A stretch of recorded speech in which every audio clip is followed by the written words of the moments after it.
Students may forget what you said, but they will never forget the way you made them feel.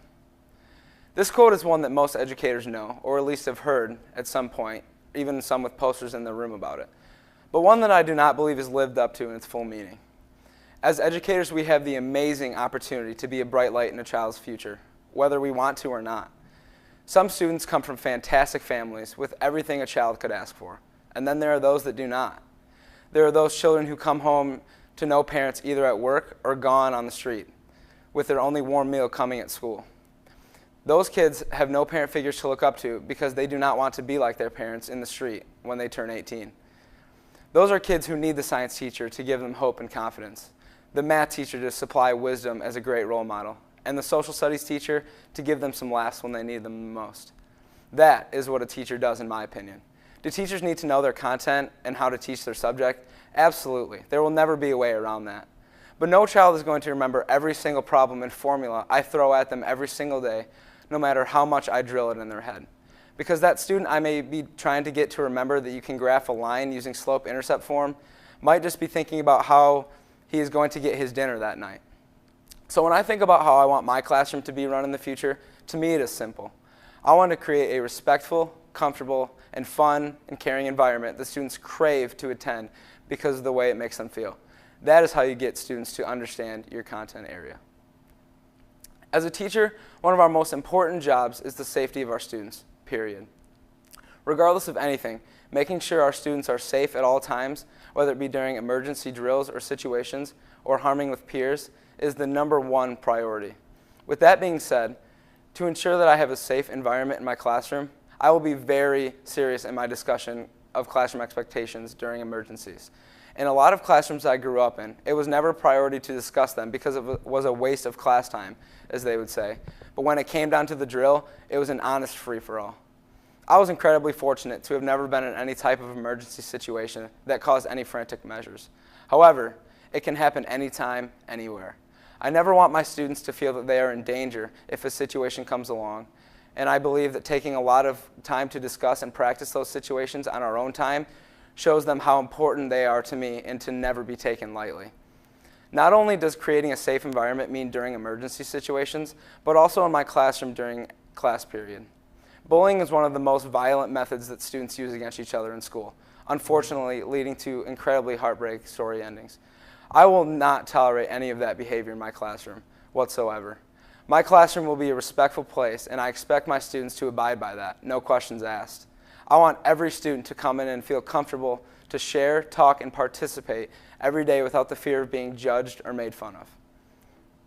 Going along with that, treat others the way you want to be treated, the golden rule. Many people say that is a childish way to look at it, but I say that's the way of life. No matter how old you are, everyone wants to be treated with respect, but not everyone is willing to give some in order to get some in return. If my students are respectful to each other, something that will be stressed on the first day of class, they will be rewarded with great respect back. That's how life works. But that goes for anything in life. You get what you put in.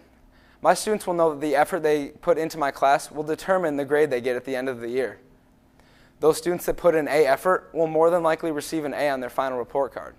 Those students who put in C effort and complain about not getting a higher grade have only themselves to blame. These are things that I plan on talking about my first day of class. No kid wants to come in off summer vacation at 8 in the morning and listen to my plans about teaching them algebra. They want to know the kind of teacher I'm going to be, that my classroom rules and expectations, and not only that I will show them how to respect themselves, but respect me and their peers. And I believe that is one of the most important things I can teach a student. The goal for my class is never to ensure that every student walks out of the room saying, "Wow, Mr. Merriman made math my favorite subject in school." That's incredibly unlikely in a battle I'm never going to win. But what I want my students to say walking out is that they learn more about life than they ever had before, while actually learning math in the process. Those are things I strive for my students. My math class will not be like any math class these students will have ever had before. I know that because I've sat through math classes since the first grade, and I know that my style will be different. I will be incorporating real-world problems that students can relate to. I will be giving freedom to the students about what they want to learn and research about the topic. Creativity is not something that math people hear very much when comparing the subject, but I plan to be different. It is nearly impossible to remember everything from a PowerPoint lecture, and no kid wants to sit through that for a half hour during their class time. I will treat every class I am in as if I was the one sitting in for myself. What would I want to see? What kinds of things would interest me? Those questions are what will drive me to make students challenged every day, but also so that they have an incredible desire to learn every day they come into my classroom. Maintaining classroom management is something I believe a lot of teachers are scared of because they do not think they can influence the behaviors of poor behaved children. But I disagree. I think that even getting the chance to work with those kids are why I'm in this profession.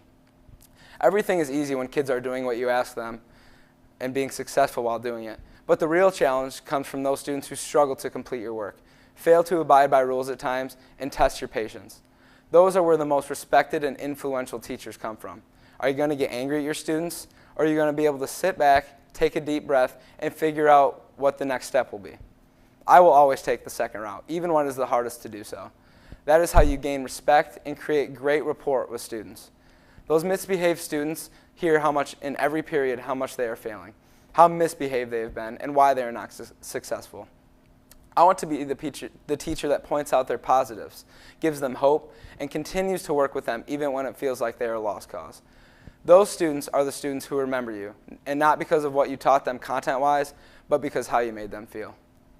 Thank you.